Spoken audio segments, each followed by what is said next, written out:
काँग्रेस म्हणजे मुस्लिमांसाठी डायबिटीस असा घणाघाती आरोप सगीर अन्सारी यांनी केलेला आहे।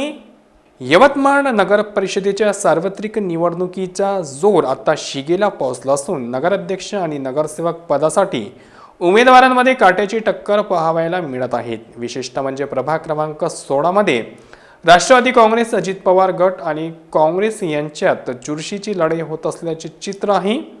प्रचाराच्या तोफा थंडावण्यापूर्वी राष्ट्रवादी काँग्रेसने कोहिनूर चौक येथे भव्य जाहीर सभा घेऊन जोरदार शक्ती प्रदर्शन केले। या प्रचार सभेत सगीर अन्सारी यांनी काँग्रेसच्या कार्यपद्धतीवर हल्ला चढवताना म्हटले की काँग्रेस हा पक्ष मुस्लिमांसाठी डायबिटीस सारखा झाला आहे। काँग्रेसने मुस्लिमांच्या विकासाचे नुकसान केले आहे। काँग्रेस नेत्यांनी आजवर केवळ पोकळ आश्वासने देऊन मुस्लिमांची मते मिळवली आहे आणि निवडणुकीपुरता त्यांचा वापर केलेला आहे। मुस्लिमांच्या प्रत्यक्ष विकासासाठी ठोस पावले उचलली गेलेली नाहीत, म्हणूनच आज काँग्रेसचे अस्तित्व संपवण्याच्या मार्गावर आहेत, असेही अन्सारी यांनी ठामपणे आपले मत मांडले।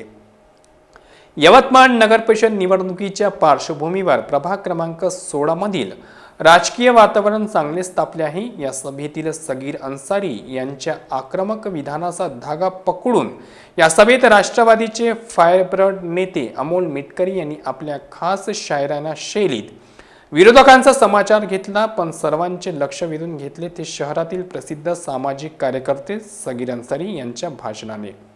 प्रभाग क्रमांक 16 मधील राष्ट्रवादी काँग्रेसच्या उमेदवारांचे मोठे बंधू असलेल्या सगीर अन्सारी यांनी काँग्रेसवर अत्यंत बोचरी टीका केली। या सभेला राष्ट्रवादी काँग्रेसचे दिग्गज नेते, पदाधिकारी आणि परिसरातील नागरिक मोठ्या संख्येने उपस्थित होते। सगीर अन्सारी यांच्या या विधानामुळे प्रभाग क्रमांक 15 मधील राजकीय समीकरणे आता अधिकच चर्चेत आली असून या टीकेला काँग्रेस काय प्रत्युत्तर देते याकडे सर्वांचे लक्ष लागलेले आहे।